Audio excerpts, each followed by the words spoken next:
Pour moi, ça va être une des tendances en 2025 et dans le futur. Et donc, tu as l'institutionnalisation de l'investissement dans la DeFi. Donc, tu déposes ton argent dans un smart contract et le gérant du smart contract, il peut pas le récupérer, il peut pas voler ton argent, il ne peut que interagir avec les protocoles que tu as autorisés. Sur Trump, ça casse la baraque. En moyenne, on est autour de 100% annualisé. Il y a une grosse demande de spéculation sur le token Trump et du coup, les gens qui sont longs s'en foutent de payer du 100% par an. Et quand tu fais de la DeFi d'investissement, le coût d'opportunité, tu le calcules tout le temps. Et donc là, tu vois, le coût des 17% sur 3 mois, bah ouais, je le vis comme un coût d'opportunité. J'ai un manque à gagner. Je vais pas perdre d'argent, mais j'aurais pu en gagner plus. Bienvenue sur Les Investisseurs 4.0, le podcast qui explore les stratégies et les méthodes pour développer son patrimoine immobilier quand on a 40 ans, un job à plein temps et une vie de famille trépidante. En plein bull market, il est difficile d'imaginer qu'il existe stratégie plus efficace pour créer de la valeur sur le marché crypto que l'achat-revente de tokens en suivant un narratif prometteur avant de le revendre juste avant que la hype ne retombe. On a tendance à négliger les stratégies de rendement sur la DeFi, finance décentralisée, qui semblent plus adaptées sur des marchés plus calmes. C'est une erreur, car la DeFi offre des rendements plus importants, justement en période de bull market, avec des rendements annualisés toujours au-delà des 2 chiffres, pour un niveau de risque moindre que celui de trader des shitcoins. Comment tout cela fonctionne ? C'est ce qu'on va voir aujourd'hui avec Pascal Talarida, notre invité du jour, expert DeFi au sein de l'école de la blockchain Alira, qui, soit dit en passant, forme de plus en plus de conseillers financiers. Pascal revient sur le podcast un an après son premier passage pour nous partager les nouveautés et les tendances de ce secteur DeFi qu'il connaît très bien. On verra entre autres comment a évolué la place de la DeFi dans l'écosystème financier global, quelle est l'influence des conditions macroéconomiques telles que le taux d'intérêt ou l'inflation sur l'activité DeFi, comment les stratégies de rendement en DeFi ont évolué, sur quoi sont basés les rendements fixes que proposent certains protocoles, quels sont les risques associés et quels sont les indicateurs à observer de près pour maîtriser ces risques. Un épisode qui va te replonger dans l'univers DeFi et de la meilleure des façons et te donner les clés pour intégrer la DeFi dans ta stratégie d'investissement. Avant de démarrer, je te rappelle que si tu apprécies ce podcast, tu peux nous aider à le faire connaître en parlant autour de toi, en t'abonnant également sur ta plateforme d'écoute préférée et en laissant un avis 5 étoiles sur Apple Podcast ou Spotify. Je compte sur toi. Allez, sur ce, on part à la recherche des rendements dans la DeFi avec Pascal. C'est parti. Hello Pascal, bienvenue chez Les Investisseurs 4.0. Paco. Merci beaucoup d'être de retour. La dernière fois que tu es intervenu, c'était il y a un an, ensemble, et on avait parlé de DeFi et tu avais ouvert les yeux à pas mal de l'audience ici sur tout ce qu'on peut faire dans la finance décentralisée et dans les moyens. Je me souviens, on avait parlé aussi des moyens de se débancariser un petit peu, de voir au-delà du système bancaire actuel. Donc pour les gens qui sont intéressés, allez écouter cet épisode, c'était vraiment top. Et on s'était dit pour l'épisode d'aujourd'hui qu'on allait aller un petit peu plus dans la, on va dire dans l'élaboration des stratégies de rendement. Ça sera pour des séries qu'on pense faire peut-être sur YouTube ou autre ultérieurement. Et pour préparer ces séries, de faire une petite conversation aujourd'hui pour comprendre dans quel contexte on se situe dans la DeFi pour préparer justement ces stratégies et de quoi on va parler. Donc c'est un peu l'idée de l'épisode d'aujourd'hui, c'est de comprendre vraiment tout ce qui est DeFi même, donc comment créer du rendement dans la DeFi et quels sont les risques qu'on peut ou pas être prêt à prendre. Donc c'est ça que je te propose qu'on discute, si ça te va. C'est parti. Dans un premier temps, juste pour situer un contexte et je le fais tel que je le ferais pour si on parle de macroéconomie, si on parlait de marché financier, là on parle de DeFi, mais c'est intéressant de faire le parallèle. Qu'est-ce qui, tu vois, par exemple dans la finance traditionnelle, la question que je poserais à par exemple quelqu'un qui est dans des stratégies justement de rendement, ça serait quels sont les indicateurs, comment ont changé les indicateurs depuis un an et comment ça a changé ta façon de chercher du rendement, de faire de la performance. Donc on parle notamment, tu vois, des taux d'intérêt, de l'inflation, des politiques monétaires des pays, des risques géopolitiques, etc. Et si on fait un peu ce parallèle avec ce questionnement et le ramener sur la DeFi et voir l'environnement tel qu'il est aujourd'hui par rapport à quand on s'est parlé il y a un an. Quelles sont les choses qui ont bougé, les choses qui ont de l'importance? Est-ce que c'est les mêmes d'ailleurs? Et est-ce que quelles sont les choses que tu regardes pour définir dans quel environnement on se situe aujourd'hui pour créer aller chercher du rendement dans la DeFi? Alors déjà, il y a beaucoup de choses qui ont changé effectivement depuis un an. Je pense que l'écosystème est beaucoup plus mature, beaucoup plus sécurisé et beaucoup plus résilient. La taille des hacks, c'est toujours très important, mais c'est parce qu'en fait, la taille du marché a grossi. Et quand tu regardes le nombre de hacks, le nombre d'incidents, ça a énormément chuté. Et il s'est passé quelque chose il y a une semaine, je crois, une semaine ou deux, je crois une semaine, qui va vraiment dans ce sens, c'est Coinbase. Donc Coinbase, je parle de l'exchange qui est donc centralisé, etc., qui est donc listé aux États-Unis, qui a lancé un service financier, un service de prêt, mais qui utilise la DeFi comme entre guillemets back-end, c'est-à-dire la sous-couche sous le capot en fait de son service, c'est de la DeFi. Ils utilisent Morpho et bientôt ils utiliseront aussi Aave. Et je pense que c'est un peu un paradigm shift puisque depuis que la DeFi existe, il y a toujours eu la théorie comme quoi un jour des services financiers qui sont destinés à un public très large. Parce que Coinbase, même si c'est de la crypto, c'est quand même très large. Hein, c'est tous les débutants, etc. C'est pas ceux qui font de la DeFi. Et donc, il y avait cette idée qu'un jour, ces services financiers accessibles à un large public seraient en réalité seraient propulsés par de la DeFi sans que les utilisateurs ne le sachent. C'est-à-dire que tu te connectes sur Coinbase, tu fais ton prêt, c'est tout. Tu ne sais pas du tout en réalité que derrière c'est la DeFi. Et ça, pour moi, c'est la preuve ultime que l'écosystème est arrivé à un point de résilience et de sécurité qui fait que ce type d'acteur peut aujourd'hui tranquillement utiliser la DeFi. Ouais, pour toi, c'est la validation que la DeFi est là pour durer. Et ouais. Clairement, après, il y a d'autres exemples. L'an dernier, je crois que je t'avais parlé d'exemples d'entreprises qui utilisaient la DeFi pour faire des transferts de fonds. Mais là, c'est la première fois que les transferts de fonds, tu vois, ça se fait via des stablecoins. Donc, c'est pas exactement de la DeFi. Ça utilise pas des protocoles, des stratégies, etc. Coinbase, c'est la première fois qu'ils utilisent vraiment un protocole et qui du coup permet à leurs utilisateurs d'emprunter des cryptos. Sur les institutionnels, d'autres, parce que Coinbase sont quand même bien implantés en crypto même, mais des banques plus traditionnelles, est-ce qu'il y a des mouvements aussi pour utiliser de la DeFi de ces noms-là aussi? Alors, il y a personne qui a fait un mouvement officiel ou qui a laissé entendre que ça allait arriver très bientôt. Maintenant, quand tu regardes les offres d'annonces, plutôt des néobanques ou pas forcément par exemple de la Société Générale, mais des petites banques qui sont possédées par la Société Générale sur les choses. Quand tu regardes du coup les fiches d'emploi, ça fait un moment déjà que ça existe, mais ils recrutent de plus en plus d'ingénieurs dans le Web 3, etc. Donc tout ça laisse à penser que à un moment donné, oui, il y aura forcément des néobanques. Je dis pas que ce sera Revolut, mais quelque chose comme Revolut qui va utiliser la liquidité et les rendements de la DeFi pour comment ça s'appelle pour permettre aux utilisateurs d'y avoir accès. Et il y a une autre boîte qui l'a fait d'ailleurs, je viens d'y penser, qui est française et qui s'appelle Spico, SPIKO. Donc eux, si tu veux, ils vont voir des entreprises en général. C'est je pense que leur cœur de cible, c'est la trésorerie des entreprises, mais aussi des particuliers. Et ils leur disent, si vous voulez, on peut vous aider à faire travailler votre trésorerie en prêtant l'argent du coup à l'État français. Donc concrètement, en s'exposant à des obligations de l'État français, un truc qui rémunère dans les 3% et quelques par an. Et mais c'est extrêmement facile d'accès. Il n'y a pas besoin de créer un compte broker, etc. Et c'est accessible dès 1 000 euros. Et en fait, ce que la plupart de leurs clients ne savent pas, c'est qu'en réalité, c'est un fonds tokenisé.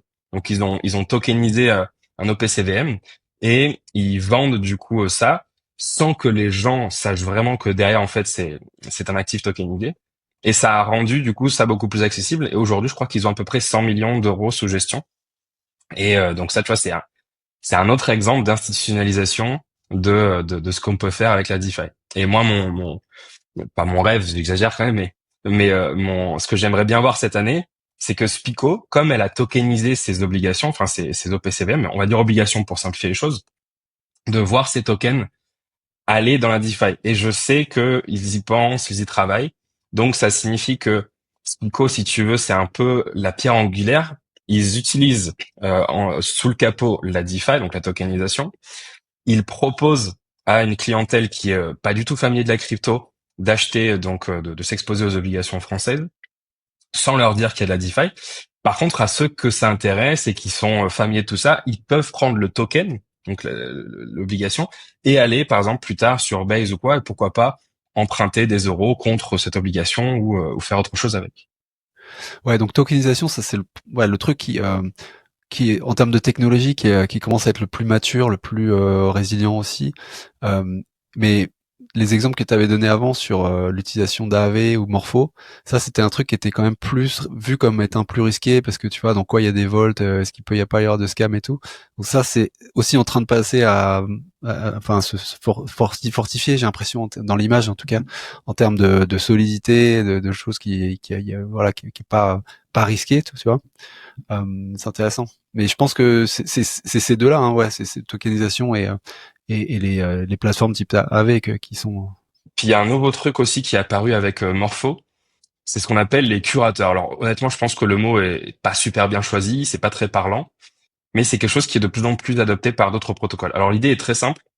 En fait, le curateur, faut que tu vois ça comme une sorte de mini hedge fund sur la blockchain. Et donc toi, au lieu d'interagir avec Morpho, donc Morpho, c'est une plateforme qui permet de faire des prêts et des emprunts, mais à l'inverse de AAV, sur AAV, tous les actifs sont dans la même pool. Sur Morpho, ce sont des pairs. Et l'idée donc du curateur, donc ils appellent ça aussi un vault, là où tu déposes ton argent, c'est que tu déposes ton argent dans un vault et ce vault est géré par le curateur. Donc moi, j'ai préféré le terme hedge fund. Donc tu déposes ton argent littéralement dans une sorte de hedge fund qui est sur la blockchain et le gérant du fonds va allouer tes fonds, mais uniquement sur Morpho, dans le but de générer le rendement maximal. Et ça, on le voit de plus en plus du coup dans certains protocoles, c'est-à-dire que euh, pour moi, ça va être une des tendances en 2025 et dans le futur. Et donc, tu as l'institutionnalisation de l'investissement dans la DeFi. Donc, tu déposes ton argent dans un smart contract et le gérant du smart contract, il peut pas le récupérer, il peut pas voler ton argent, il ne peut que interagir avec les protocoles que tu as autorisés, par exemple. Et donc ça, je pense que c'est quelque chose qui va grossir de plus en plus. Et tu auras du coup, je pense, des fonds spécialisés qui vont dire, et d'ailleurs c'est déjà le cas, hein, aujourd'hui tu as des fonds spécialisés crypto qui ont lancé leur Volt sur Morpho et qui vont le faire pareil sur d'autres protocoles qui adoptent ce design et qui vont proposer du coup à leurs investisseurs de dire, bah écoutez, au lieu de me confier les fonds directement à nous et de devoir faire confiance, pardon, dans notre gestion, confier les fonds dans ces Volts, nous on peut pas les prendre, on peut pas faire ce que l'on veut avec, on peut uniquement les placer sur les protocoles que vous avez autorisés. Dans les dans les rendements, dans les types de rendements que tu avais identifié, qu'on avait identifié l'année dernière, je crois qu'il y en avait 4 ou 5, tu vois, de façon de faire du rendement, enfin l'origine en fait des rendements, que ce soit pour sécuriser, que ce soit pour parce qu'il y a des prêts, ou alors parce que tu les mets justement à travailler dans des volts, ou aussi parce qu'il y a des incentives, ou même on avait fait un épisode même là-dessus sur les bribes. Est-ce que cet environnement en fait de facteurs de rendement, il a changé lui depuis un an? Qu'est-ce qui a changé là-dedans éventuellement, quoi? Tu vois, est-ce qu'il y a des nouveaux cas d'usage qui sont créés ou pas, quoi? Alors ça n'a pas changé, hein, du coup, donc tu as toujours toutes ces différentes sources de rendement, mais on va dire la répartition ou le pourcentage d'une stratégie par rapport à une autre a beaucoup évolué. Donc il y a une stratégie qui cette année a vraiment pris le dessus. Je sais pas si tu t'en rappelles, c'était un peu complexe, c'est ce qu'on appelle les delta neutral. Ça consiste en fait à être à la fois vendeur et acheteur d'un actif. Et pourquoi on le ferait? Parce que lorsque l'on est vendeur, en fait, on va vendre un produit dérivé. Et il se trouve que la plupart des plateformes qui proposent du coup ces produits dérivés vont vous payer pour vendre ce produit. Donc tu es payé pour vendre et bien évidemment tu veux pas vendre cet actif. Donc de l'autre côté, tu vas l'acheter pour rester neutre. Tu restes donc neutre, donc t'as pas de risque de hausse ou de baisse et tu continues de toucher le rendement. Donc ça, c'est ce qu'on appelle le delta neutral. Et il y a un protocole qui a décidé de le simplifier au maximum, qui s'appelle Ethena. L'idée d'Ethena, c'est de dire, écoutez, le market neutral, tout le monde le connaît, mais on va pas se mentir, c'est compliqué à mettre en place. Donc nous, ce qu'on vous propose, c'est on vous donne ce qu'on pourrait appeler un stablecoin. Alors, c'est pas vraiment un stablecoin. En tout cas, ils veulent pas qu'on appelle ça un stablecoin, mais ça se comporte comme un stablecoin. Ça vaut $1 et donc c'est l'USDE. Et quand tu as de l'USDE, En réalité, c'est un dollar synthétique qui est collatéralisé par des longs et des shorts, donc qui se compensent. Le rendement des stratégies long short est ensuite distribué à ceux qui vont staker l'USDE. Donc ça a eu un succès retentissant. Du coup, tu as plein de protocoles qui ont voulu faire pareil. Donc, tu commences à avoir des USDE killers. Il y en a un qui est en bonne voie, peut-être pas d'être un killer, mais un très sérieux concurrent qui s'appelle USR du protocole Resolve, qui a d'ailleurs pas encore lancé son token. Donc en ce moment, il y a beaucoup de stratégies. Ouais. En fait, l'idée, pardon, c'est d'accumuler des points en utilisant le protocole. Et plus t'as de points, plus l'airdrop sera conséquent. Donc, t'as ce type de stratégie, ce type de stablecoin qui font du delta neutral, qui ont vraiment pris une place assez importante dans la DeFi et dans les stratégies du coup des gens. Et tu dirais par rapport à ça que justement l'appétit des investisseurs dans la DeFi actuellement, c'est plus quand tu parles de delta neutral, moi je comprends du coup que c'est vraiment se hedger pour avoir en fait une insensibilité à la variation du token sur le rendement qu'on va aller chercher, quoi, une visibilité un peu plus sûre sur ce qu'on va obtenir en termes de rendement. C'est ça on va dire la demande principale des investisseurs aujourd'hui sur ce secteur. Ouais. Et là, tu vois, j'aime bien parce que c'est pas un rendement qui est artificiel. Alors, quand j'ai dit les plateformes vous payent pour vendre, il faut comprendre d'où vient l'argent. En fait, l'argent, il vient de ceux qui achètent. En fait, lorsque tu achètes avec un effet levier, donc c'est les produits dérivés des futurs perpétuels, c'est un produit dérivé qui a été inventé du coup pour la crypto, qu'on peut apparenter une sorte de CFD pour ceux qui connaissent. Donc l'idée, c'est que lorsque tu achètes ces futurs, tu vas avoir des acheteurs, mais l'objectif du protocole, c'est d'être plus ou moins balancé, d'être assez équilibré. Donc d'avoir autant d'acheteurs que de vendeurs. Pourquoi? Pour pas créer de déséquilibre, puisque pour certains protocoles, lorsque tu achètes, en fait, tu as quelqu'un en face qui prend la contrepartie, donc qui est vendeur. Mais du coup, il y a ceux qui sont la contrepartie ont un risque. Pour essayer d'atténuer ce risque, on va essayer d'attirer un nombre quasiment identique de vendeurs. Comme ça, ceux qui sont la contrepartie, finalement, sont la contrepartie d'une toute petite partie d'acheteurs ou de vendeurs. Donc, pour attirer les vendeurs, quand il y a trop d'acheteurs, les acheteurs commencent à payer une sorte de taux d'intérêt qu'on appelle le funding fee. Et ils le payent à qui? Ils le payent à ceux qui viennent vendre. Donc, comme ça, la plateforme n'a pas à sortir d'argent. Ce sont ceux qui sont à l'achat. Pardon, j'ai un truc dans la gorge. Qui vont payer, du coup, ceux qui vendent. Et donc, le rendement vient en fait de l'appétit pour le risque. Tous ceux qui sont longs sur l'Ether, le Bitcoin, ou plus récemment sur des tokens comme le même coin de Trump, et ben du coup, ils payent un taux d'intérêt pour rester long et ils le payent à ceux qui vendent. Et par exemple, une des stratégies que j'utilise depuis juste quelques jours, ben c'est sur le token Trump. Il y a beaucoup de gens qui achètent Trump, qui achètent avec de l'effet levier, parce qu'ils pensent que ils vont gagner beaucoup d'argent avec ça. Et donc, ils payent un taux d'intérêt, donc un funding fee, à ceux qui sont vendeurs. Donc moi, je suis arrivé, je vends Trump sur ces plateformes-là. Je suis payé par ceux qui achètent. Et en même temps, j'ai acheté le token Trump pour être hedgé. Et donc, je reste à l'équilibre tout en générant un revenu assez intéressant. Et c'est intéressant ça sur cette transaction-là, du coup, le gap que tu génères, il est uniquement du coup venu du fait que l'opérateur a besoin pour équilibrer de pression vendeuse. C'est pour ça que tu as cette commission-là en fait qui va faire le gap entre ce que tu achètes en physique et ce que tu et le futur, enfin le dérivatif que tu vas vendre. En fait, si tu veux, si tu prends l'exemple, imaginons qu'on soit que trois. Et toi, tu as la contrepartie. Et tu dis, bah écoute Pascal, si tu veux acheter du token Trump, il n'y a pas de souci. Si tu gagnes, moi je te paye.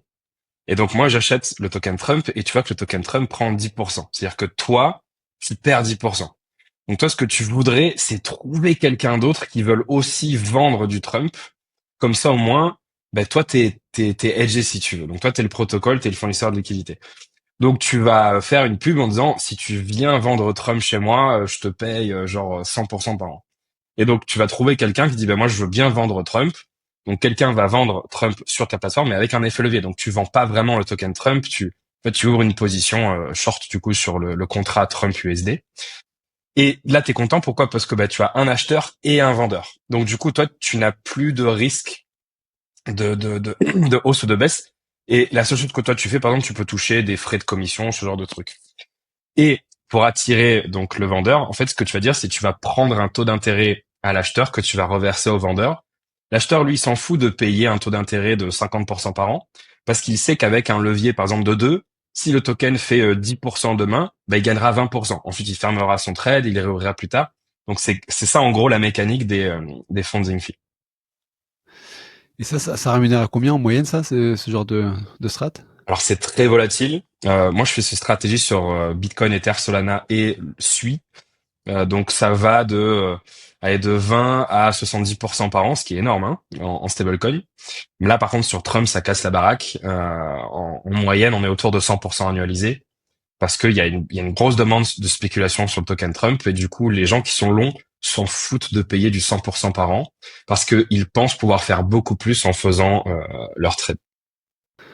Donc il se leverage à 100% par an. Ouais, Ils sont ouais, pas leveragés à 100% mais ils payent un taux d'intérêt, un ouais. funding fee de 100% annualisé. Hmm. Alors, il faut bien dire annualisé, c'est-à-dire que si tu restes que un jour, en fait, tu payes 1/355e de ce 100%.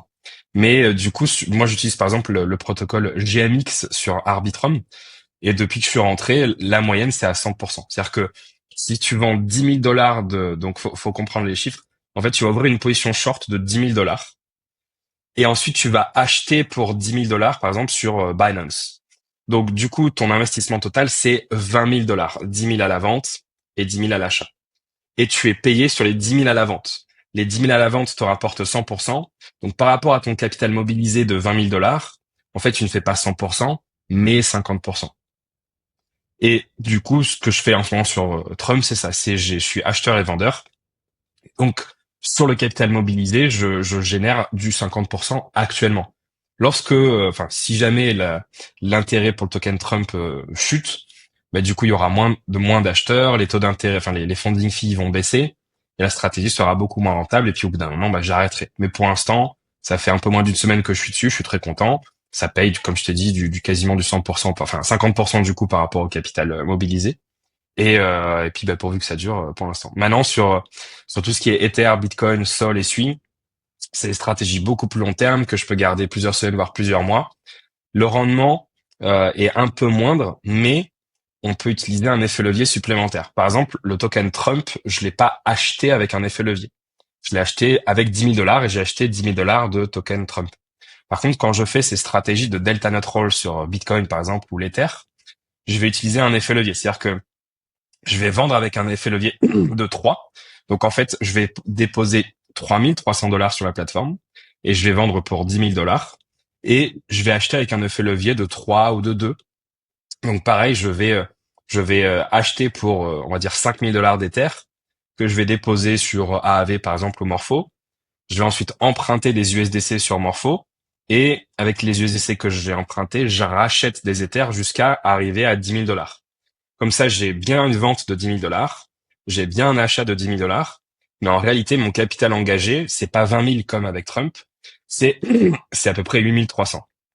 Donc, le capital engagé est moindre, le rendement est moindre aussi, puisque par exemple sur Bitcoin, ça paierait, je sais pas, 20-30% par an, mais 20-30% par an sur la taille du short, c'est-à-dire sur les 10 000 dollars. Donc au final, tu gagnes 30% sur 10 000 dollars, mais avec un capital engagé de 8 300, ce qui signifie qu'en gros, ton rendement réel, c'est plutôt du 35-40%.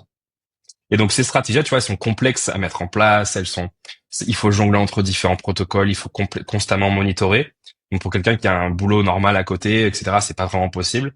D'où la part très importante comprise ces stablecoins comme USDE ou USR du coup de Resolve et d'autres qui continuent de sortir pour simplifier tout ça. Comme ça, les gens n'ont plus à faire ces stratégies eux-mêmes et du coup, il y a quelqu'un d'autre, des équipes spécialisées qui le font et qui te reversent du coup le rendement. Ouais, j'ai l'impression que c'est vraiment le mouvement dans la DeFi, c'est une fois qu'on a découvert des stratégies, découvert sur quoi elles sont basées, on a eu les scandales, hein, notamment Terra Luna, tout ça. Donc maintenant, on est revenu plus au fondamental on sait où viennent les rendements, les investisseurs peuvent comprendre et on va dire ceux qui sont raisonnables aller sur là où il y a vraiment de la cohérence entre le risque et les rendements. Et là, j'ai l'impression que le mouvement, c'est plus de OK, maintenant on sait ce qu'il y a dans la machine, c'est un peu plus sûr, les plateformes ont un peu plus de TVL, d'historique, tu vois, AV, Morpho, tout ça, on est plus confort avec ça. Maintenant, l'autre step, c'est quand même de simplifier parce que ça reste quand même, comme tu dis, très complexe. Et donc les utilisateurs, enfin ça éloigne pas mal d'utilisateurs, j'imagine, de pas d'être aussi complexe, quoi. Après, tu as de plus en plus de produits qui simplifient. Par exemple, il y a un protocole qui s'appelle Contango et qui permet de simplifier une stratégie qui s'appelle le looping. Le looping, c'est une stratégie qui est simple sur le papier, mais waouh, super compliqué en fait à mettre en œuvre. L'idée du looping, a priori, c'est très simple. Imagine, en fait, c'est de l'effet levier. Donc, on va prendre l'exemple du monde réel. Tu as un appartement dans lequel tu as un locataire qui te paye 1 000 € par mois. Tu vas à la banque et tu dis voilà, j'ai cet appartement qui est valorisé, je sais pas, à 200 000 euros. Je sais pas si c'est bon les chiffres, 1 000 € par mois et 200 000 € de valorisation, mais peu importe. Donc qui vaut 200 000 euros. Est-ce que la banque peut me prêter 100 000 euros? Donc la banque te prête 100 000 euros. Ton taux et tu vas devoir rembourser, on va dire 500 € par mois. Donc toi, t'es content puisque tu as un locataire qui te paye 1 000 € par mois et tu as un emprunt à la banque à 500 € par mois. Donc ce que tu vas faire avec ces 100 000 euros, c'est que tu vas acheter un autre appartement ou des parkings, peu importe, on va dire un autre appartement. Et cet appartement va te permettre de générer, on va dire 800 € par mois. Et puis tu vas faire la même chose, tu retournes voir une autre banque et tu dis est-ce que je pourrais emprunter 50 000 euros, je mettrai en collatéral le deuxième appartement que j'ai acheté. Et donc en faisant ça, finalement, tu augmentes la taille de ton parc immobilier, tu fais en sorte que tes loyers couvrent constamment les intérêts que tu payes à la banque, et comme ça en fait, tu as un effet levier, tu commences à avoir beaucoup plus d'immobilier. Bon sur la DeFi, on peut faire la même chose. Tu peux mettre en collatéral des actifs qui te rapportent de l'argent, donc c'est pas des loyers, mais ça peut être des intérêts ou des rewards de stacking, et tu peux aller sur AAV et Morpho pour emprunter avec des taux d'intérêt moins inférieurs au rendement de ton collatéral, et tu fais ça ad vitam aeternam, en fait, tu fais une boucle. Et donc, comme je te dis, c'est assez compliqué à faire à la main, et donc tu as des protocoles comme Contango, mais c'est pas le seul, mais c'est l'exemple que je te donne. C'est d'ailleurs un des protocoles que j'utilise, qui te permet en un clic de faire du coup ces stratégies. Donc c'est assez simple, tu déposes tes Ethers, tu dis ben voilà, moi je veux accéder à une stratégie à effet levier sur cet actif-là. Contango te le fait, puis ensuite c'est ce qu'on appelle du set and forget, c'est-à-dire tu mets en place, après tu oublies. Et tu as de plus en plus de protocoles qui font cette abstraction. Après, il faut revenir à ce que je t'ai dit tout à l'heure avec l'institutionnalisation des stratégies. Donc, tu sais, je t'avais dit sur Morpho, tu peux déposer des fonds dans un smart contract et eux, ils vont gérer ça à ta place. Tu as un protocole, par exemple, qui s'est lancé il y a pas très longtemps, encore des Français d'ailleurs, qui s'appelle Lagoon. Et eux, ils permettent de recréer des hedge funds de la même manière que ça fonctionne dans la vie réelle sur la blockchain. Et en fait, toi, tu confies tes fonds, donc tu confies tes USD, tu confies tes Ethers à ces fonds-là, et eux vont les investir à ta place dans des protocoles que tu as autorisés. Donc en gros, tu vas dire, alors, moi, je suis OK pour investir là-dessus, là-dessus, là-dessus. Et donc eux, ils vont le faire. Ils vont faire toute la complexité à ta place. Et toi, encore une fois, c'est du set and forget. Et donc je pense que effectivement, comme tu as dit, la DeFi c'est extrêmement complexe, pas que en termes d'exécution, en termes de compréhension, tout ce vocabulaire compliqué, et puis toutes les erreurs que tu peux faire, les risques de hack, etc. Et comme tu as de plus en plus de gens qui ont de l'expérience et qui se professionnalisent, ben, tu as de plus en plus de solutions pour, comme je t'ai dit avec Contango, donc un clic pour automatiser de l'effet levier. USDE, ben, c'est même pas un clic, c'est t'achètes l'USDE, tu le stack et boum, tu as le rendement des stratégies à delta neutral, ou alors avec des projets comme Lagoon où en fait tu as des vrais hedge funds on-chain, tu confies ton argent et eux ils vont du coup le gérer sur la blockchain. Ouais, Contango, moi j'utilise DeFi Saver, c'est à peu près le même principe, non? Ouais, exactement. Ouais. Ok. Ouais, c'est vrai que c'est quand même vachement plus user-friendly, quoi, à dire. Mais faut comprendre derrière c'est la stratégie, parce que j'imagine le problème de ça, c'est que si tu confies tout en disant c'est du l'autogéré, bah c'est quand même toi qui prends le risque. Donc Et faut oui, savoir. par exemple Ouais. sur Contango, tu pourrais succomber au chant des sirènes si tu sais pas vraiment quels sont les risques derrière. Par exemple, quand tu vas sur Contango, tu vois qu'il y a des stratégies de looping à 40% sur de l'Ether. Waouh, génial. Et oui, mais faut lire entre les lignes, il faut comprendre ce qui se passe.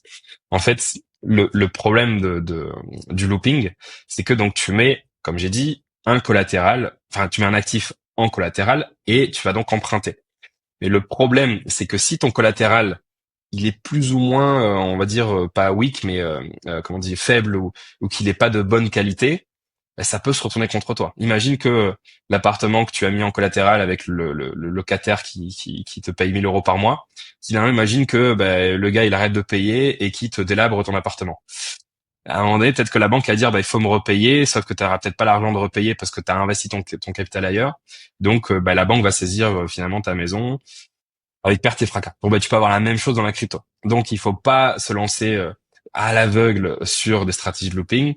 Il faut bien étudier le collatéral, la solidité du collatéral. Moi, personnellement, je le fais que sur des actifs dont je connais la solidité. Donc, par exemple, je vais principalement le faire sur le stake if de Lido parce que la liquidité du stake if est énorme. Les oracles qui sont utilisés pour pricer l'actif de Lido sont aussi très robustes. Donc, je sais qu'ici, il y a un risque, mais le risque, il est vraiment très faible. Après, j'ai mis un tout petit peu sur des actifs un peu plus risqués, mais avec beaucoup moins de levier parce que je sais que là, il y a un risque plus important. Donc, je gère la taille de mes positions en fonction, bien sûr, des risques. Ça, c'est quelque chose qui, malheureusement, je pense, fait défaut à beaucoup de gens qui se prêtent à la DeFi, comme au trading ou à l'investissement en général. En fait, beaucoup de gens pensent que le plus important, c'est de trouver le bon rendement qui est pas trop risqué. Alors que non, on peut très bien aller vers des rendements risqués. Le plus important, en fait, c'est de calibrer la taille de ces investissements. Quelque chose qui est très risqué, il n'y a pas de problème. On peut y aller. Par contre, il faut mettre une toute petite partie de son capital. Comme ça, si jamais, parce que c'est risqué, si jamais il y a un problème, ben ça fait mal. Mais tu vas perdre quoi? 1, 2% de ton capital. Donc, tu vas survivre. L'erreur que font beaucoup de gens, après, c'est parce que certaines personnes sont sous-capitalisées, donc elles vont forcément prendre plus de risques pour gagner plus d'argent. C'est de mettre des trop grosses parties de leur capital sur des protocoles, des stratégies beaucoup trop risquées. Et c'est pas comme ça qu'on survit dans le temps. Je pense que tu le sais, on peut pas avoir raison tout le temps. Surtout en DeFi, il y a toujours des hauts et des bas, des choses des fois auxquelles on s'attend absolument pas. Mais si on arrive à contenir ces risques et à calculer, à calibrer la bonne taille de position sur chaque stratégie, sur le long terme, on s'en sort. Tu vois, là, par exemple, il m'est arrivé un sale truc il y a quelques semaines sur le protocole Usual. Et j'ai perdu pas mal dessus. Et quand je fais alors lui, par contre, je m'y attendais vraiment pas. Tu vois, je considérais pas du tout ça à risque, mais comme quoi. Mais au final, qu'est-ce que j'ai perdu? J'ai perdu en tout. Donc j'ai des pertes réalisées et des pertes non réalisées. Donc en pertes réalisées, j'ai perdu un peu plus de 2% de mon capital. Ça me fait très mal. L'an dernier, j'ai généré 29%. Donc là, j'ai quasiment 7-8% des revenus que j'ai générés l'an dernier qui sont partis, quoi. Ouf. Et du coup, je commence l'année en négatif. Là, tu vois, je suis toujours en négatif à cause de ça. Et je pense que je repasserai au-dessus de zéro vers février, peut-être vers mars. Mais j'ai perdu du coup que 2%. Après, j'ai des pertes non réalisées, puisque la valeur en gros de l'USD 0++ a perdu 13%. Donc pour l'instant, je les garde. Maintenant, si demain je décide de les vendre, bah, je perdrai à nouveau 13%, voire un peu moins, je crois que c'est un truc comme 1000% en ce moment. Et donc là, je devrais rajouter peut-être 1% de plus de pertes sur mon capital. Mais tu vois, ça reste contenu. Je suis pas à la rue et je fais pareil sur tous mes investissements. J'essaie de pas trop m'exposer aux mêmes protocoles, aux mêmes actifs, parce qu'on sait jamais. Si un jour il y a un problème, au moins, je ne perdrai pas tout. Ouais, donc la diversification reste quand même le premier vecteur en fait de la réduction du risque. Tu peux nous expliquer ce qui s'est passé dans ce cas-là, en fait, le risque que tu n'avais pas vu venir et de manière générale, en fait, quels sont les risques, tu vois, comment analyser le type de risques qui peuvent arriver en fait sur des protocoles ou sur des stratégies. Alors, tu peux pas comprendre le risque si tu connais pas par cœur le fonctionnement du protocole et si t'es pas très bon entre guillemets en DeFi. Ça, c'est quelque chose qui est vraiment relou. C'est pour ça que dans les prochaines vidéos que je veux qu'on fasse, je voudrais qu'on décortique des stratégies de la plus simple et la moins risquée, là où finalement t'as pas vraiment besoin de beaucoup de connaissances pour comprendre le risque, à des stratégies beaucoup plus complexes qui là nécessitent vraiment une bonne connaissance de la DeFi, pas pour comprendre la stratégie, mais pour comprendre les risques. C'est ça le truc le plus important qu'il faut comprendre. C'est que comprendre la DeFi, c'est pas apprendre à générer du rendement. Franchement, n'importe qui peut apprendre à générer du rendement. Il te suffit de quelques jours ou quelques semaines un peu dans la DeFi pour comprendre comment faire une stratégie. Là où c'est beaucoup plus compliqué, là où ça prend du temps, c'est de comprendre le risque. Donc, là, typiquement, moi, comment je fais pour analyser le risque sur une stratégie? Donc, je vais dissocier plusieurs composants d'une stratégie. Donc, le premier composant, bah, forcément, c'est la stratégie en elle-même. Je t'ai parlé, par exemple, des stratégies à effet levier. Les risques sur une stratégie à effet levier, c'est donc la liquidation, donc le fait que le collatéral perde trop de valeur, ou des risques plus techniques. Par exemple, une défaillance de l'oracle. Alors, qu'est-ce que c'est un oracle? Il faut savoir que les blockchains, ce sont des sortes d'ordinateurs qui sont tous interconnectés les uns aux autres. Donc, c'est une sorte de super ordinateur. Mais ce super ordinateur, paradoxalement, il est pas si super que ça. Il n'a pas accès à Internet. Il n'a pas accès aux données du monde extérieur. Donc, lorsque je fais une stratégie avec un effet levier et que je veux emprunter des USDC en mettant en collatéral des Ethers, il faut que quelqu'un dise à la blockchain quel est le prix de l'Ether. Et donc ça, c'est le rôle de l'oracle. Sauf qu'un oracle, c'est un code informatique qui est géré par des humains. Des fois, il peut y avoir des petits problèmes. Donc bien sûr, c'est très rare. Quand la DeFi a commencé, il y avait plein de problèmes. Aujourd'hui, ça fait très longtemps que sur les oracles les plus battle-tested, comme Chainlink par exemple, il y a vraiment pas de souci. Donc ça, tu vois, le risque de la stratégie, c'est donc liquidation et tout et tout. Ensuite, tu as le risque du protocole que tu utilises pour faire ces stratégies. Il y a des protocoles qui sont très solides et très audités comme Aave ou Morpho. Tu as des protocoles qui sont tout nouveaux. Tu sais pas vraiment s'ils sont solides, ils sont sans doute audités, mais comme ils sont tout nouveaux, tu as toujours une petite peur de mettre trop. Donc ça, c'est très important. Ensuite, tu as le risque de l'actif que tu vas utiliser comme collatéral. Je te donnais l'exemple tout à l'heure de l'immobilier où ton locataire paye plus et il casse toute la baraque. Tu as la même chose en DeFi. Tu peux faire des stratégies à effet levier avec différents actifs, mais il y a des actifs qui sont plus liquides et donc moins risqués que d'autres. Il y a aussi des actifs qui intrinsèquement sont plus risqués que d'autres. Par exemple, tu as des actifs pour lesquels l'équipe peut décider de changer des paramètres très importants comme ça d'un claquement de doigts. C'est ce qui est arrivé sur Usual. La seule différence avec Usual, c'est qu'on savait que l'équipe pouvait changer d'un claquement de doigts, mais personne s'attendait à ce que l'équipe le fasse.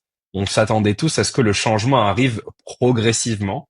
Et en fait, non, ils ont choisi du jour au lendemain de le faire. Et donc, ils ont pris un peu tout le monde par surprise. Et du coup, ça a créé un mini chaos. Ils ont vendu leur fonds typiquement qui était pas vested, ou c'était juste le fait qu'ils ont changé d'activité et du coup ils ont Non, en laissé un fait, truc. si tu veux, on peut en reparler plus tard, mais donc si tu veux, ils ont vendu ils ont distribué un produit qu'ils ont vendu à $1. Mais en réalité, le prix du produit était plutôt 87 centimes. Et ils ont dit, vous inquiétez pas, on vous le vend à $1, mais on va continuer à la racheter à $1. Et ils ont dit, par contre, un jour, on arrêtera de le racheter à $1 et on ira vers le vrai prix, donc plutôt du 87 centimes. Et donc, ils ont mis en place des produits dérivés sur ce produit qui avaient une maturité jusqu'à mars 2025. Donc, moi, intuitivement, je me suis dit, bon, ce changement, donc quand est-ce qu'ils arrêteront de racheter $1? Je pense que ça arrivera après mars, puisqu'ils ont créé un produit avec une échéance de mars. Donc, j'étais assez serein. Et en fait, non, le 10 janvier, enfin la nuit du 9 au 10 janvier, sans prévenir personne, ils ont dit bon, on arrête. Maintenant, c'est 87 centimes. Et du coup, tout ce que tu as acheté toi $1, du jour au lendemain, ça ne vaut plus que 87 centimes. Donc ça, c'était un risque. C'était très compliqué. C'est un dossier qui est très compliqué, honnêtement. C'est pas des méchants, c'est pas des gentils. Je pense que c'est énormément d'erreurs humaines. Mais à la finale, il y a quand même des gens qui payent les pots cassés, malheureusement. Et voilà. Et dont je fais partie du coup. Donc voilà, donc pour revenir, tu as le risque de l'actif. Donc tes actifs plus risqués et moins risqués, des actifs plus centralisés, moins centralisés. Par exemple, l'USDT est plus risqué que l'USDC. Après, ça dépend via quel prisme tu regardes. Pour certaines personnes, l'USDT est moins risqué parce que Tether a décidé de ne pas respecter les régulations américaines, européennes, etc. Et est parti du coup dans des paradis régulatoires, on va dire. Et du coup, on pourrait dire qu'ils auraient moins de pression des États-Unis ou de l'Europe pour faire des trucs à droite à gauche. Donc t'as le risque de l'actif. Donc risque de la stratégie, risque du protocole utilisé, risque de l'actif. Et après, le risque le moins souvent comment s'appelle calculé, c'est le risque de la blockchain. Parce que tu as des blockchains plus risquées que d'autres. Par exemple, il y a pas si longtemps que ça, il y avait un layer 2 qui s'appelait je me rappelle plus, attends, layer 2, je crois que c'était RWA, le layer 2, un truc comme ça. Enfin, c'était un layer 2 qui était spécialisé dans les real world assets, donc les immobiliers tokenisés et tout. Mais il faut savoir qu'un layer 2, comment ça fonctionne. Et pour passer du layer 1 au layer 2, tu dois passer par une sorte de porte. En fait, la porte, elle est contrôlée par des gens. Et ces gens, s'ils veulent, ils peuvent retirer la clé. Alors, je schématise, hein. Et en fait, tu vois, il y avait des rendements de fou sur cette blockchain. Et moi, je connaissais la réputation, comme beaucoup de monde, je suis pas le seul, hein. Donc, on va dire, beaucoup de gens connaissaient la réputation de l'équipe derrière, et on n'a pas voulu y aller. Et on n'a pas voulu y aller. Par contre, il y a plein de gens qui, du coup, ne connaissaient pas l'équipe, se sont dit, ah, et c'est parti, je vais y aller. Et la différence entre un protocole pourri et un layer 2 pourri, c'est qu'un protocole pourri, au pire, s'il se passe quelque chose, bah allez, tu retires vite ton argent et puis tu pars. Et quand c'est un layer 2 pourri, en fait, le risque, c'est que tu peux pas partir parce qu'en fait, ils ont fermé la porte. Et donc, tu vois, typiquement, ce genre d'analyse du risque, quand tu connais un peu comment fonctionne un layer 2 et les équipes derrière, bah, tu vas pas y aller et du coup, tu vas pas risquer ton argent. En quoi c'est plus facile de sortir d'un protocole que d'un layer 2? Enfin, c'est de l'infrastructure dans les deux cas, non? Ou c'est juste dans le deuxième cas que... Bah, ouais, c'est ça en fait. Un protocole, si tu veux, tu retires. Donc, si la liquidité est disponible, tu peux retirer, et puis tu vas ailleurs, quoi. Tu prends tes pertes et puis c'est tout. Pour un layer 2, il faut d'abord retirer du protocole qui est donc qui sont utilisés sur le layer 2, et ensuite il faut faire une demande de retrait.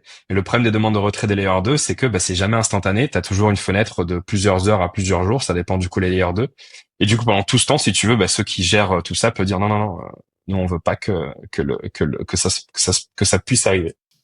Ah ouais, j'avais pas pensé à celui-là, tu vois. Donc c'est pareil quand tu fais des bridges, typiquement pour aller chercher passer d'une blockchain à une autre, t'es tributaire de bah si l'accès est pas possible quoi en fait. Les bridges, c'est un très bon exemple. Tu vois, un autre exemple de risque avec un actif. Donc, il y a 2 ans, je crois, il y avait un actif sur Optimism qui s'appelait l'USDR. C'était donc un stablecoin. D'ailleurs, c'était la même équipe que ce layer 2 sur la RWA. Sauf que l'USDR sur Optimism, c'était pas ce qu'on appelle un token natif. C'était pas non plus un token qui avait été porté via le bridge officiel d'Optimism. Pourquoi? Parce que le vrai token USDR, nativement, a été émis sur la blockchain Polygon. Et la seule manière pour passer de Polygon à Optimism, c'était de passer par un bridge tierce qui s'appelait Multichain. Et donc, ce que Multichain faisait, c'est qu'il bloquait le vrai USDR sur Polygon et il créait son équivalent sur Optimism. Donc, l'USDR que tu avais sur Optimism était en réalité collatéralisé par de l'USDR sur Polygon.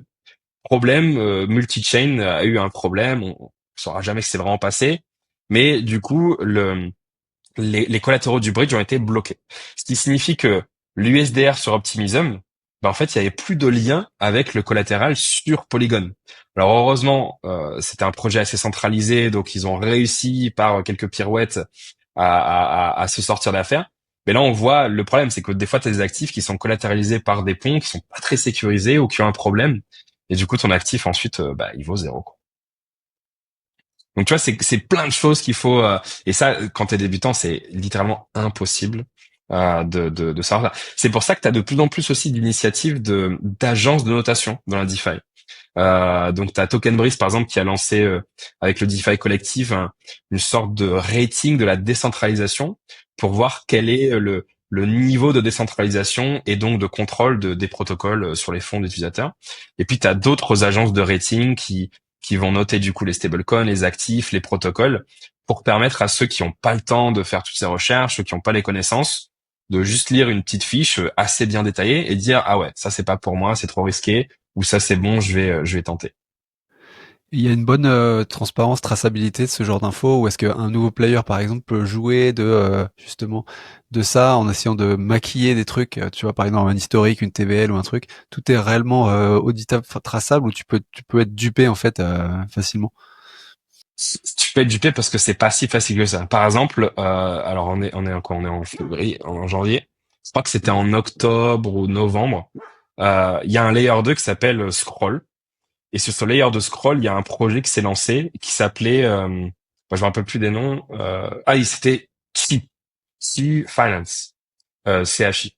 Et donc eux, c'était un stablecoin qui payait un rendement de malade mental. C'était, on parle de 100% annualisé sur le stablecoin. Et ils ont attiré énormément de TVL. Je crois qu'à un moment donné, ils étaient à 90 millions de dollars de TVL en partant vraiment de quasiment zéro. Et donc quand tu vas sur le Discord et que tu leur demandes, que tu leur poses des questions sur comment fonctionne le protocole et tout, ils restaient un peu évasifs. Ils disaient c'est écrit dans la documentation. Tu vas voir la doc, je vais essayer de comprendre où sont les collatéraux du Qi. Et la doc, en fait, elle est pas très claire. Elle te montre des images, mais il n'y a pas d'adresse que tu peux vérifier sur la blockchain. Elle te dit, ah, regarde, on a 120% de backing. Oui, ok, mais c'est une image. Moi, je veux vérifier sur la blockchain. Donc, il y a plein de gens qui étaient dubitatifs. Et donc, bah, ce qu'on fait, ces gens, mais ça, tu vois, faut avoir quelques petites connaissances. En fait, si tu testes le protocole, donc tu déposes de l'argent et puis tu vas voir sur la blockchain ce qui arrive à tes fonds. Et en faisant ça, du coup, bah, on s'est rendu compte que bah, il se passait des choses pas très très nettes.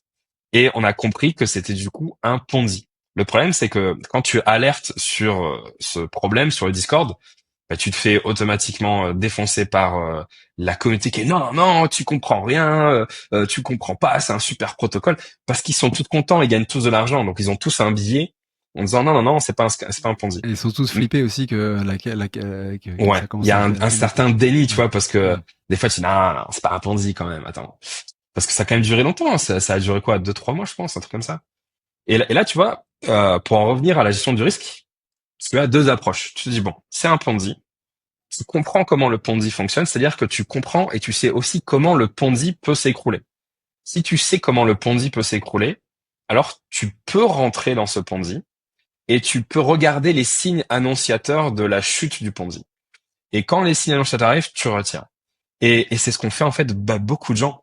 Ça, tu vois, c'est entre guillemets, c'est ce qu'il y a de sympa sur la blockchain, c'est que contrairement à un Ponzi dans la vraie vie où t'as pas de transparence et du coup tu te fais avoir bah, le jour où finalement tout est éclaté au grand jour. Ce qui est bien, c'est que sur la blockchain, bah, tu as des effets annonciateurs. Il suffit de regarder le bloc explorateur.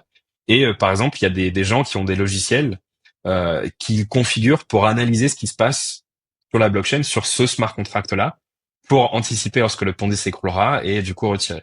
Alors moi, j'avais pas ce type d'outil, j'utilisais juste mes yeux. Donc je suis rentré sur ce Ponzi en sachant que c'était un Ponzi. Et en fait, ce que je fais, c'est 3 fois par jour. Donc toujours pareil. Matin, midi et soir, je regardais du coup ce qui se passait avec le risque que la fin du Ponzi soit pendant la nuit, mais bon, encore une fois, gestion du risque, j'avais pas mis beaucoup, donc si je savais que si je perdais, je perdrais, on va dire, allez, moins de 1% de mon capital. Et quand le Ponzi s'est arrêté, par chance, bah du coup, c'était pendant la journée, donc j'étais devant l'écran.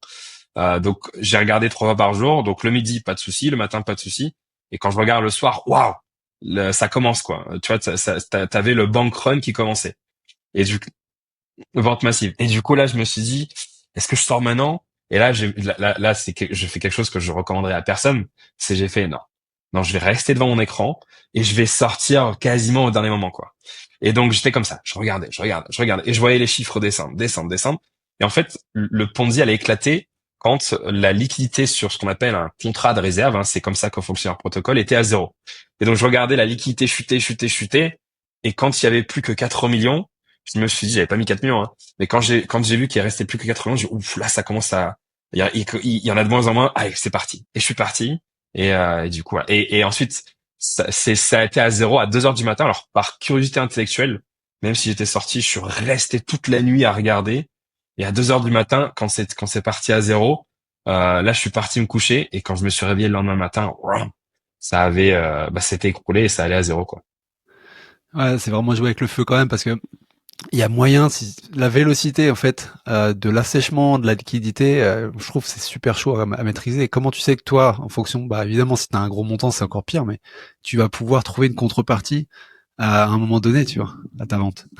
C'était un risque, mais après, après coup, je suis putain, quand même, j'ai été con, j'aurais dû sortir. Parce qu'en plus, je suis resté parce que ça rapportait. Parce qu'en fait, ce qu'il faut comprendre, c'est que plus de gens sortaient et plus ça rapportait. Parce que comment je suis rentré au tout début du Ponzi, ça payait 120% par an. Et puis quand je suis rentré sur le Ponzi, il y avait 13 millions de TVL. J'aurais jamais pensé que le Ponzi allait grossir jusqu'à 90 millions. Mais quand on est monté à 90 millions, le rendement était beaucoup plus petit. On était plutôt autour de 40, 50%, ce qui est déjà très bien. Mais quand le Ponzi a commencé à s'écrouler, mais les gens ont retiré la TVL, qui dit moins de TVL dit plus de rendement. Du coup, le rendement est passé à 50, 100, 200, 300.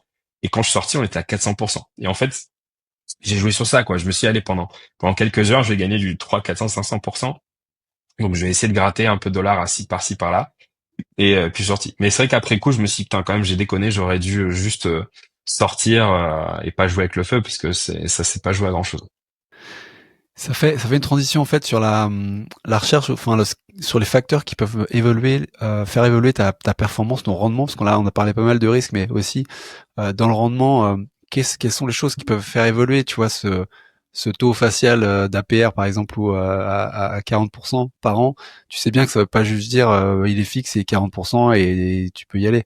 Ça évolue en fonction de certains facteurs. Donc tu parles de la TVL, juste pour revenir peut-être dans les bases pour les gens qui auraient peut-être pas saisi et j'en fais peut-être partie derrière, tu me diras.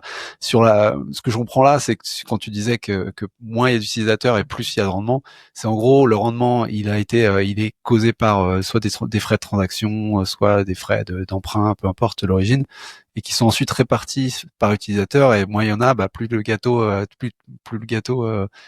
reste le même, plus ta part augmente en fait, et c'est pour ça que c'est bien sur ton rendement le fait qu'il y ait moins d'utilisateurs. C'est à peu près ça ou? C'est exactement ça. Ce qui fait aussi partie des fois des petits pièges, tu vois. Des fois, tu vois, waouh, ici, il y a 100% de rendement, mais c'est parce qu'il y a que 10 000 $ de déposés. Donc, si quelqu'un dépose 10 000 $ de plus, bah, le rendement va passer à 50%. Et si tout d'un coup, ça passe à 100 000 $, le rendement va passer à 10%. Qu'est-ce qu'ils font quand on entre dans une stratégie et qu'on dit voilà on va viser les 40%. euh, Toi par exemple quand tu rentres dans une stratégie et que tu analyses que voilà il y a sûrement là actuellement on est à 40%. Comment tu vois si tu as un horizon d'investissement là-dessus, enfin d'une année, comment tu jauges à combien tu vas au final en moyenne tomber, et qu'est-ce qui peut faire varier ça à part la TVL qu'on vient de voir qui peut faire évoluer le truc, quoi. C'est jamais, hein. Donc, c'est un jeu de chaises musicales. En fait, ce que tu fais, c'est ce qu'on appelle, tu chasses le coup d'opportunité. Donc, tu vas sur du 40%. Alors, là, je simplifie, hein, je me jette pas sur tous les 40%. Bien sûr, derrière, je regarde le risque, le machin, etc. Mais mettons ça de côté, on va juste s'intéresser au rendement. Donc, je vais sur du 40%. Et puis, bien sûr, ça chute, hein. Ça chute tout le temps. Ça chute tout le temps puisque il y a de plus en plus de gens qui rejoignent. Et donc, on passe à 40, à 35, à 30 et tout. Au bout d'un moment, quand on descend sous la barre des 30, ben, je regarde un peu ailleurs. Je me dis, bon, est-ce que je reste? Est-ce que je reste pas? La question du je reste pas, c'est aussi lié au risque. C'est, bon, finalement, ce protocole, je sais qu'il est moins risqué. Est-ce que j'augmente mon risque, mais je vais chercher un peu plus, un peu moins, etc. Donc c'est beaucoup de variables qui rentrent en considération. En général, ce que je fais, c'est si vraiment ça descend beaucoup trop et que le coût d'opportunité devient trop important et que j'arrive à trouver quelque chose à un risque plus ou moins similaire, alors je bouge. Je vais ailleurs. Et donc, c'est ce que fait la liquidité. La liquidité sur la DeFi, elle est mercenaire. Elle n'est pas loyale à un protocole. Elle va d'un endroit à un autre en fonction de qui paye le mieux et qui est le moins risqué. Ensuite, qu'est-ce qui peut influencer sur le rendement? Bon, ben, comme je dis tout à l'heure, tu as l'appétit pour le risque. Plus on a de l'appétit pour le risque et donc plus en gros on est en bull market et plus les rendements sont indécents. Tu vas vraiment facilement trouver du 30, 40, 50, 60%. Bien évidemment, lorsque tu es en marché baissier, c'est l'inverse. Il faut vraiment se battre pour trouver du 10, 15%. Donc c'est pour ça que les années fast, bah, il faut en profiter parce que bah, les années de disette arrivent. Et donc en moyenne, l'idée c'est qu'en DeFi, tu arrives sur du stablecoin à générer en moyenne un truc comme 20% par an. Moi, c'est ce que je fais depuis 2019. Ma moyenne, c'est à peu près 20%. Donc les années bear market, c'est bien moins. Les années bull market, c'est bien plus. Ensuite, l'autre chose qui peut influencer le rendement, c'est bah, d'où vient le rendement. Donc, comme je t'ai dit, le rendement vient de l'appétit pour le risque. Ça, c'est quelque chose qui est clair et net. Mais l'appétit pour le risque se manifeste sur différentes formes. L'appétit pour le risque sur une plateforme à effet levier, comme je te l'ai dit tout à l'heure, elle est payée via donc les taux d'intérêt que ceux qui achètent payent à ceux qui vendent. Alors, c'est pas les taux d'intérêt, hein, c'est les funding fees. Quand tu es sur des plateformes comme Aave et Morpho, quand tu prêtes, le taux d'intérêt auquel tu prêtes, il est élevé si, pareil, il y a beaucoup de demandes pour emprunter, c'est stable. Donc ça aussi, c'est un rendement qui est organique. Maintenant, tu as des rendements qui sont plus artificiels. Tu te rappelles qu'ils sont payés dans le token du projet. Bon bah ça, forcément, si le prix du token se prend une claque, eh ben le rendement chute. Si le prix du token monte, eh ben ton rendement augmente. Donc la question maintenant, c'est pourquoi est-ce que le token devrait monter ou descendre? Mais ça, c'est l'appétit pour le risque pour ce projet. Tu as des gens qui disent, ah non, moi, ce token, je veux l'acheter. Donc, ils vont donner cette liquidité. C'est eux, en fait, ton rendement, c'est eux. C'est ceux qui pensent que le token va monter. Je sais que c'est très cynique, hein, ce que je dis, mais c'est extrêmement factuel.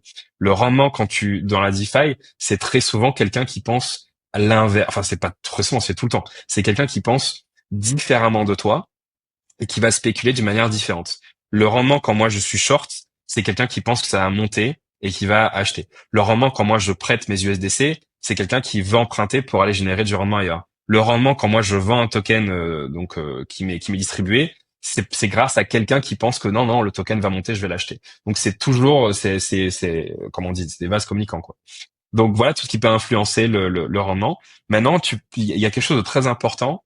C'est vrai qu'on en a pas parlé, mais il y a deux protocoles, un qui s'appelle Pendle et un qui s'appelle Spectra, qui sont sur une niche qui est un peu compliquée des fois à comprendre, mais finalement, tu vois, c'est assez simple.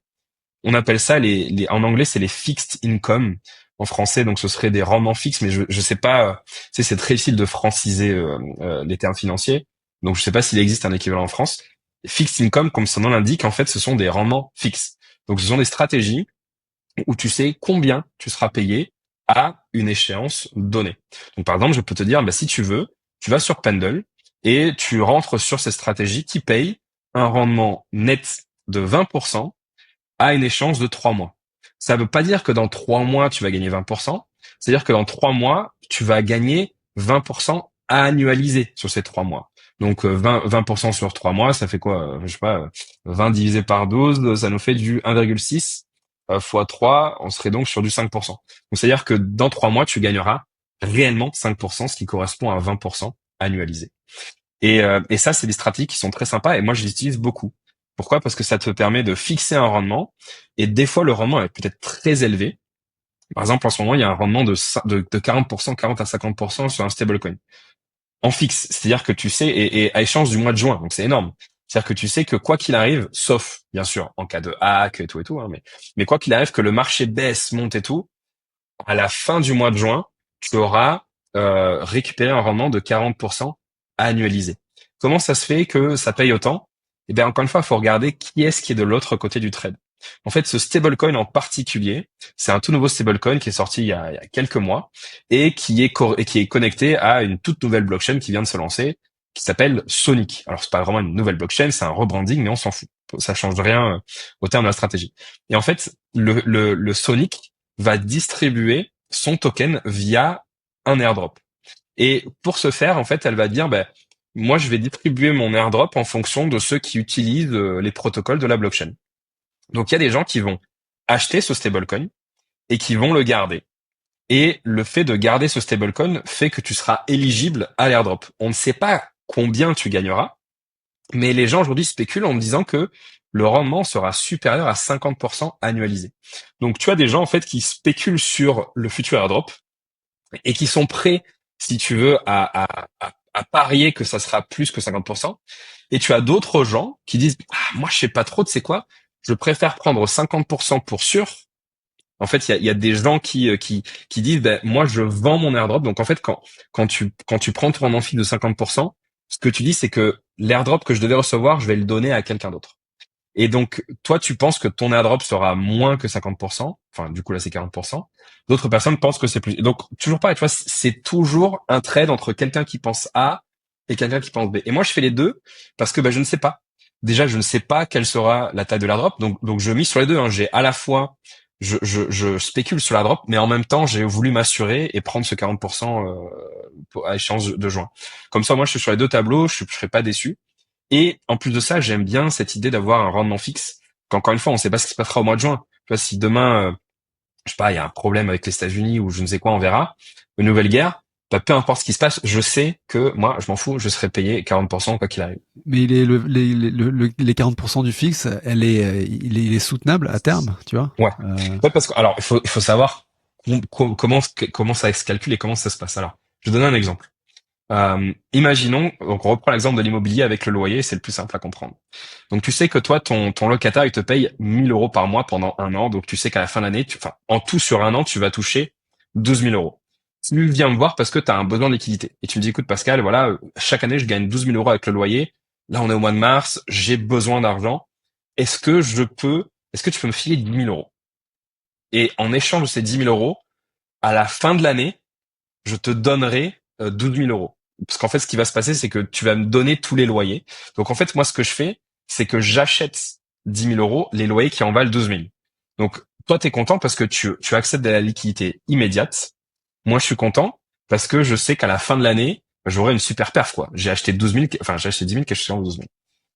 Donc, le problème, c'est que il faut que je te fasse confiance. Tu ne peux pas ensuite aller voir quelqu'un d'autre et dire, hey, ça te dirait, tu vois, où tu pourrais vendre ton immobilier aussi. Et là, je serais dans la merde. Donc, ce qu'on fait, c'est qu'on va voir un notaire ou je sais pas, un huissier, je ne sais quoi.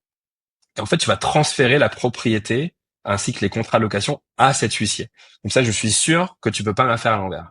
Comme ça, je sais que l'huissier, pendant toute la durée de notre contrat, va garder la propriété de l'appartement, va continuer à percevoir les loyers, et à la fin de l'année, l'huissier va te rendre ton appartement. Par contre, il va me donner à moi les 12 000 euros de loyer. Donc, c'est ce qui se passe avec Pendle et Spectra, sauf bien sûr, il n'y a pas d'huissier, ça se passe via des smart contracts, etc. Mais il y a un autre petit truc. Imagine que pendant l'année, tu as encore un nouveau besoin de liquidité. Et tu te dis, merde, j'aimerais bien vendre mon appartement quand même. Sauf que tu peux pas, tu l'as filé à l'huissier. Imaginons que ton appartement soit estimé à 300 000 euros.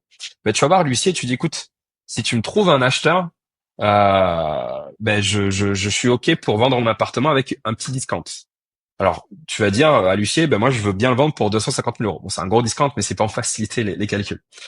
L'huissier va dire, OK, donc je vais trouver un acheteur qui est OK de faire quoi? D'acheter un appartement pour 250 000 euros, sachant que ben, jusqu'à la fin de l'année, il ne peut pas la récupérer. Il faudra qu'il attende la fin de l'année pour récupérer cet appartement et il ne pourra pas toucher le loyer pendant toute l'année. C'est-à-dire qu'il faudra qu'il attende la fin de l'année pour récupérer l'appartement et ensuite, il aura du coup le locataire. Donc, si tu veux, tu as quelqu'un qui est OK, qui dit, bah, OK, moi, je suis OK pour acheter 250 000 euros cet appartement. Et donc, toi, tu vas le vendre pour 250 000 euros. Si tu regardes un peu l'histoire là-dedans, qu'est-ce qui s'est passé? Donc, toi, tu as vendu un appartement avec un discount et tu as vendu tes loyers avec aussi un discount en avance parce que tu avais un besoin de liquidité pour X ou Y raison. Peut-être que tu es parti acheter du Bitcoin et tu as fait beaucoup plus d'argent en faisant ça. Peu importe les raisons que tu as. Moi, j'ai acheté le loyer à l'avance. Mais j'ai un risque parce que si au mois de novembre, on va dire, le locataire part de l'appartement, ben du coup, mon pari sera perdu parce que j'aurais acheté 10 000 euros, sauf que je ne récupérais pas 12 000, mais je récupérais peut-être beaucoup moins parce que le locataire est parti. Donc ça, c'est mon risque à moi. Donc toi, tu t'en fous, tu as récupéré tes 10 000 euros, donc tu n'as plus de risque de locataire. Et ensuite, la personne qui a acheté 250 000 euros, ben en fait, elle a fait un rendement fixe parce qu'elle a acheté 250 000 euros, quelque chose qui vaut 300 000 euros, mais qu'elle récupérera que dans un an. Donc c'est ça, en fait, Pendle et Spectra.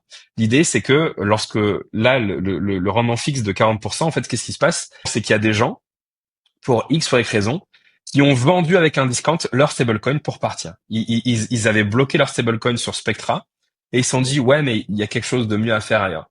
Donc ils l'ont vendu avec un discount de 40% annualisé. Il y a des gens comme moi qui disent, bah, tu sais quoi, moi je vais acheter ce stablecoin discounté. Donc en fait, j'achète 20% moins cher, parce que c'est dans 6 mois, hein, donc 20% moins cher, $1 qui dans 6 mois, je pourrais récupérer pour $1.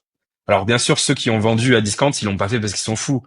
Ils l'ont fait parce qu'encore une fois, ils pensent qu'en faisant ça, ils gagneront beaucoup plus d'argent avec l'airdrop.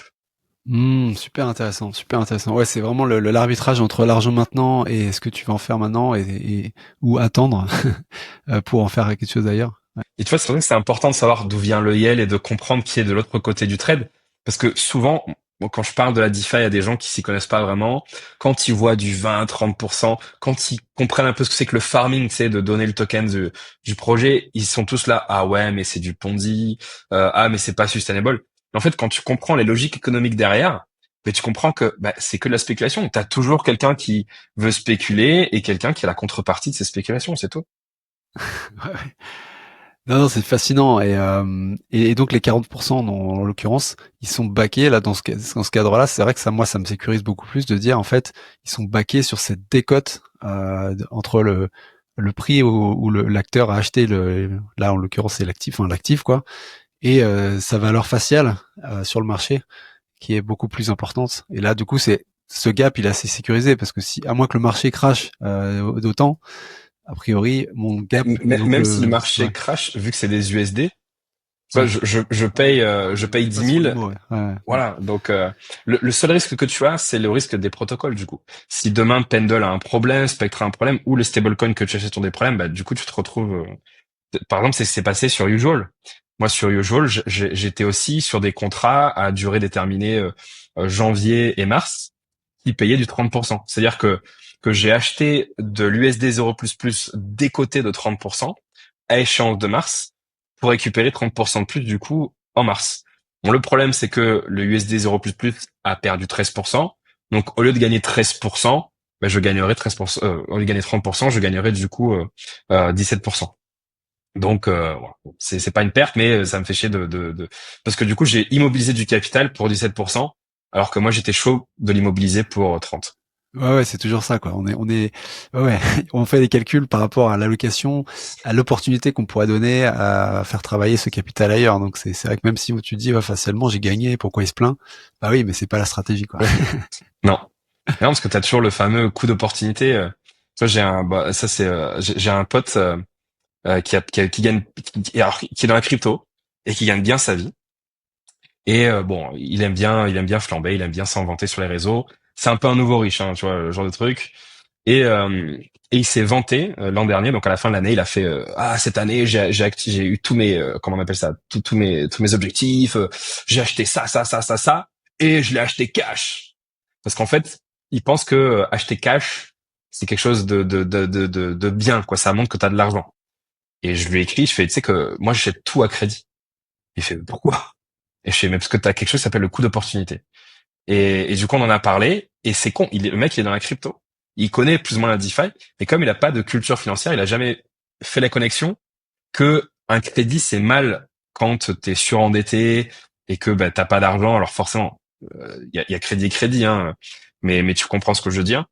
Alors qu'un crédit, quand t'as du capital, au contraire, c'est un super outil. Et du coup, je vais expliquer ça. Voilà, ça sert à rien d'acheter une voiture cash. Tu perds un argent fou parce que c'est de l'argent qui ne travaille pas. Et l'argent qui ne travaille pas, même si tu matérialises pas ça comme une vraie perte, c'est un manque à gagner, c'est ce fameux coût d'opportunité. Et quand tu fais de la DeFi d'investissement, le coût d'opportunité, tu le calcules tout le temps. Et donc là, tu vois, le coût des 17% sur 3 mois, bah ouais, je le vis comme un coût d'opportunité. J'ai un manque à gagner. Je vais pas perdre d'argent, mais j'aurais pu en gagner plus.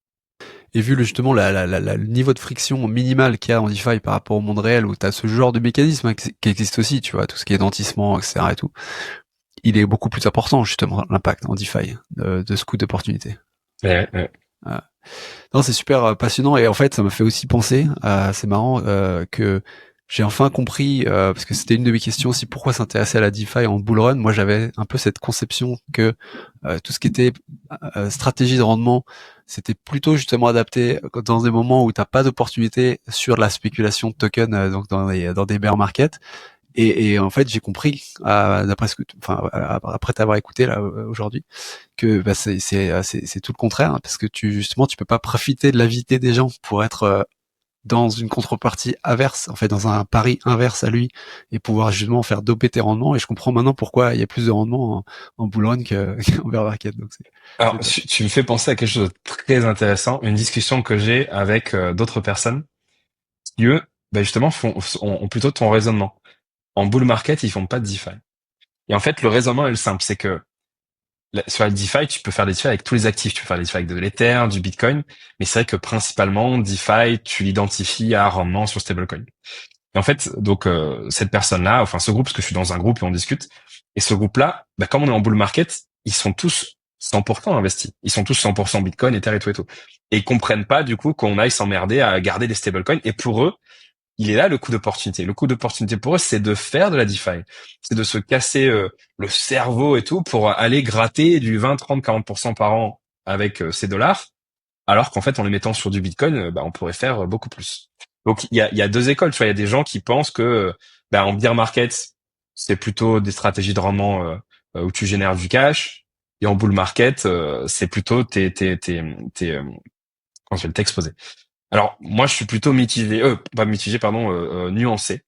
On peut faire les deux. Parce qu'effectivement, quand tu es en bull market, il faut être exposé au Bitcoin et à l'Ether. Mais ça ne t'empêche pas de faire du rendement. Par exemple, la stratégie que je t'ai décrite sur le Delta Nut Roll, où tu es vendeur et acheteur, en fait, tu peux le faire aussi avec de l'Ether. C'est-à-dire que tu peux mettre de l'Ether en collatéral et prendre un short. Donc, tu peux utiliser tes Ethers pour les faire travailler. Ensuite, tu peux acheter des Ethers en mettant tes Ethers en collatéral sur AV. Donc, la stratégie de Delta Nut Roll, paradoxalement, tu peux aussi le faire sur une base d'actifs volatiles.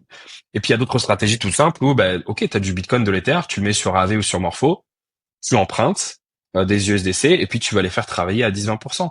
ou alors le looping sur Contango. Tu mets tes Ethers, tu fais une boucle et stake Ether, et du coup tu augmentes ton rendement sur Ether. Donc c'est pas antinomique, les deux peuvent être faits en même temps. Et moi, ce que j'essaie de faire, alors c'est la théorie de ma gestion de portefeuille, mais comme tu sais, entre la théorie et la pratique. Mais la théorie que moi je voudrais faire, c'est qu'en fait, quand on est en bear market, donc ça c'est le cycle baissier, c'est à ce moment-là que je fais mon DCA, donc que j'achète, et c'est là où j'essaie d'avoir le plus grand nombre d'Ethers, ce qui est relativement paradoxal. En général, c'est plutôt l'inverse. Et en fait, ce que je pense, c'est que je veux préparer le prochain bull market. Donc j'accumule. Alors, j'utilise pas l'analyse technique ou des trucs avec ça. C'est vraiment le pifomètre. Hein. C'est si ça chute de 20%, j'achète un peu. Si ça chute de 40%, j'achète beaucoup.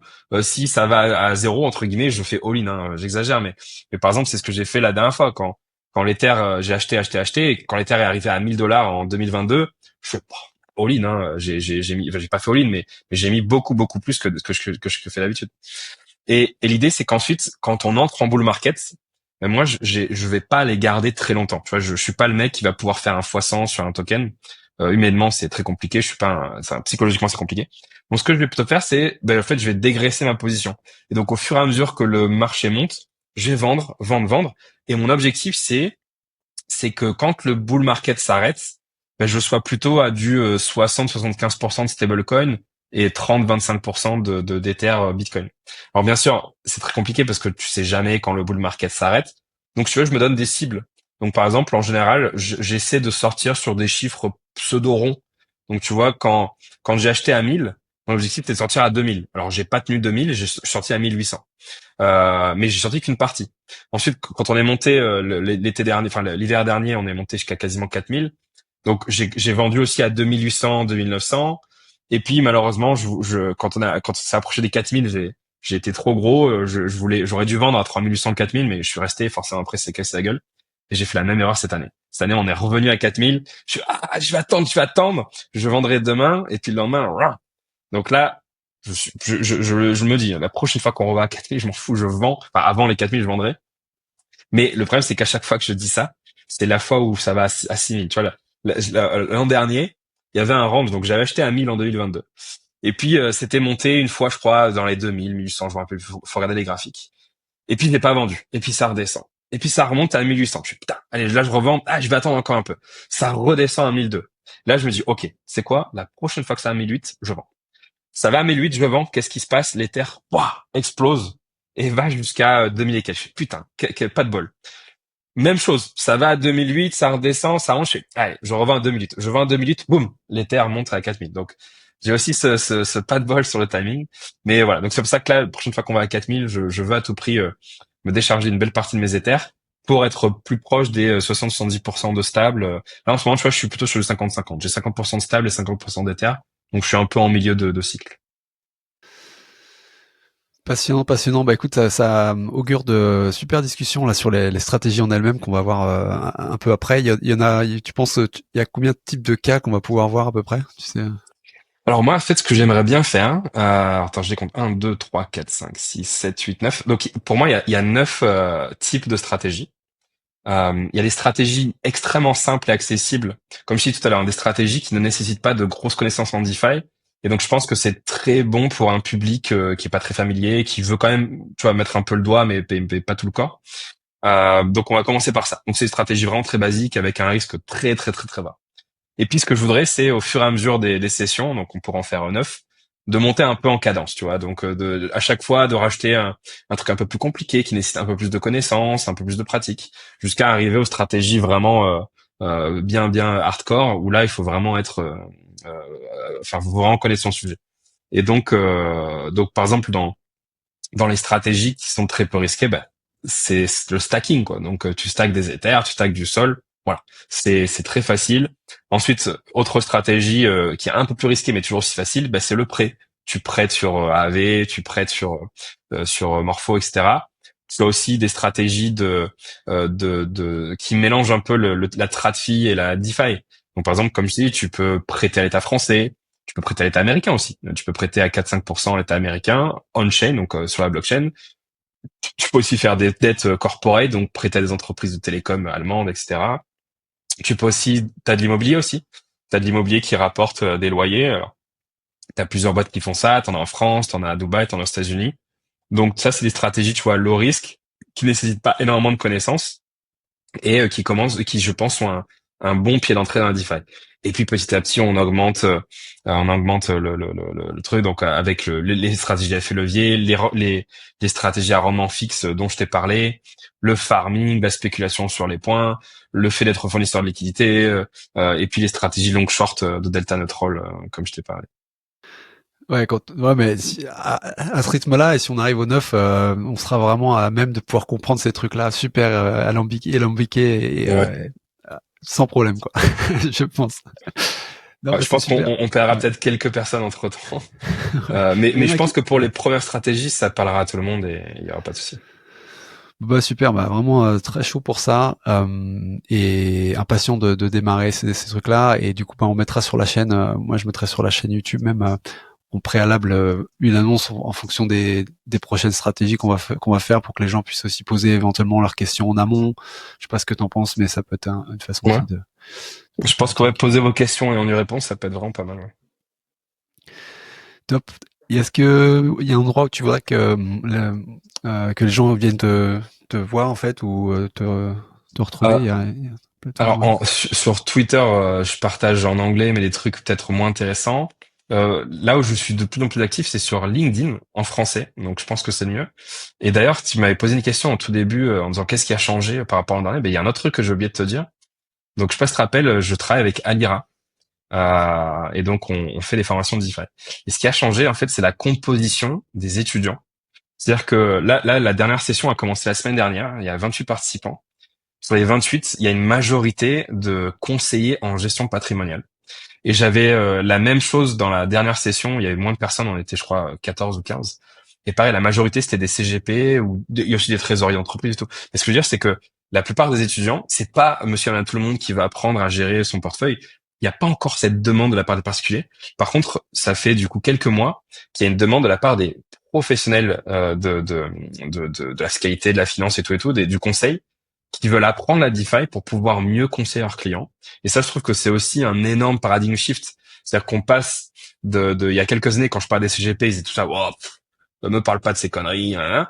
À aujourd'hui, please, apprends-nous parce que nos clients, ils sont demandeurs, il faut qu'on les accompagne parce que c'est quand même très compliqué. Donc ça aussi, voilà, c'est assez énorme. Et sur LinkedIn, du coup, je vois de plus en plus de CGP en parler et partager des trucs des stratégies DeFi, des conseils et tout. Donc ouais, voilà. Ouais, on va voir ça. On va aller être attentif à ça aussi sur LinkedIn. Ouais, c'est les débats qui vont arriver parce que c'est vrai que j'étais beaucoup plugué sur l'immobilier, mais en fait, à un moment donné, ça fatigue quoi. Donc c'est pas mal d'aller ailleurs, quoi. Top. Bah, merci beaucoup Pascal pour tout ça et puis impatient de te retrouver sur YouTube pour le démarrage de ces sessions là. Merci Paco. À bientôt. Ciao. Salut. Ciao.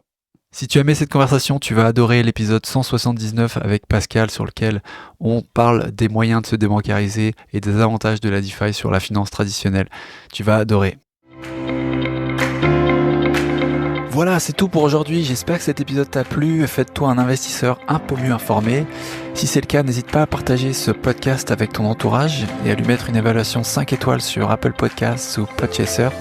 Ça permet de le faire monter dans les classements et de me donner la motivation pour t'offrir toujours le meilleur contenu. Voilà, merci beaucoup encore pour ton soutien et une très bonne fin de semaine à toi. Ciao!